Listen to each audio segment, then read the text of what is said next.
حیوانوں کی ضرورت ہے کہ اس کی نسل چلتی رہے، ان کی اولاد ہو، لیکن اللہ جس نے تمام مخلوقات کو پیدا کیا ہے، ساری دنیا کو پیدا کیا ہے، تو اس کے لیے اس کی کوئی ضرورت نہیں ہے۔ وہ ان تمام چیزوں سے اور ان تمام عیبوں سے اور نقص سے پاک ہے، وہ سبحان ہے۔ سبحانک، سبحان اللہ جب ہم کہتے ہیں تو یہی ہے کہ اس کے معنی اور مفہوم یہی ہے کہ دنیا میں جو لوگ اللہ کے ساتھ لوگوں کو اوروں کو جو سو معبود قرار دیتے تھے، اور ان کو جو سو کسی نے جو سو اللہ کی بیٹیاں قرار دیا فرشتوں کو، کسی نے جو سو اللہ کی بیٹے قرار دیا، اور کسی نے جو سو کچھ اور یہ تو پچھلی قوموں کا معاملہ تھا۔ افسوس، صد افسوس کے ساتھ کہنا پڑتا ہے، ہم مسلمان پھر آگ پیچھے کہاں رہنے والے؟ ہم تو برے کاموں میں ایک قدم آگے ہی رہتے ہیں لوگوں سے۔ تو ہم نے کیا کیا؟ دیکھیں ذرا غور سے سنیں، ٹھنڈے دماغ سے سوچیں۔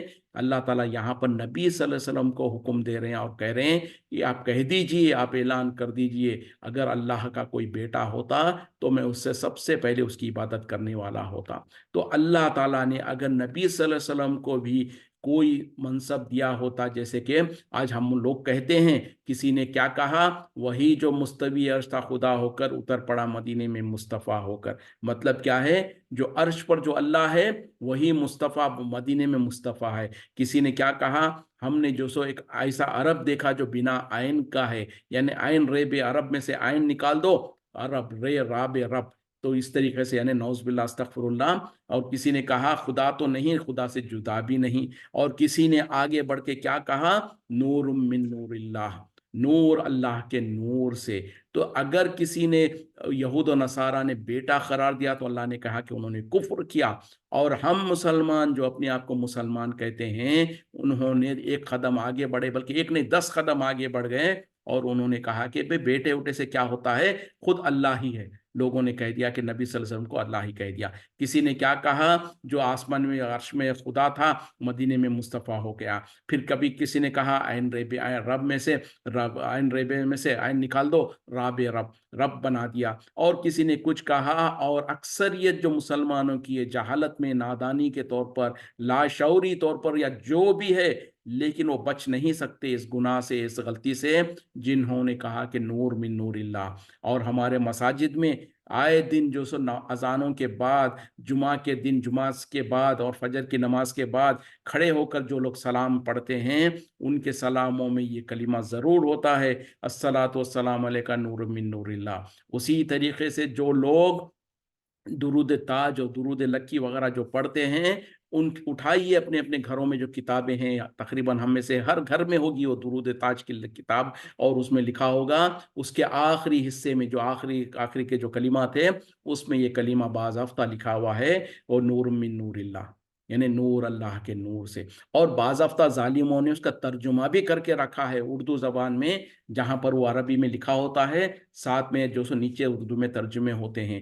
بدبختی ہماری یہ ہے کہ ہم وہ کتابوں کو گھروں میں رکھتے ہیں، پڑھتے بھی ہیں، لیکن کبھی توجہ نہیں دیتے اس کے طرف کہ اس کو پڑھ لیں۔ اور اگر ذرا سا بھی ہمارے اندر حس ہوگی تو ہم سمجھ لیں گے کہ اردو میں جب ترجمہ کر دیا کہ نور من نور اللہ، یعنی نبی صلی اللہ علیہ وسلم کو مخاطب ہو کے کہہ رہے ہیں کہ نبی صلی اللہ علیہ وسلم نور ہے اللہ کے نور سے۔ کیا معنی اور مفہوم ہوگی اس کے؟ ذرا سوچیں۔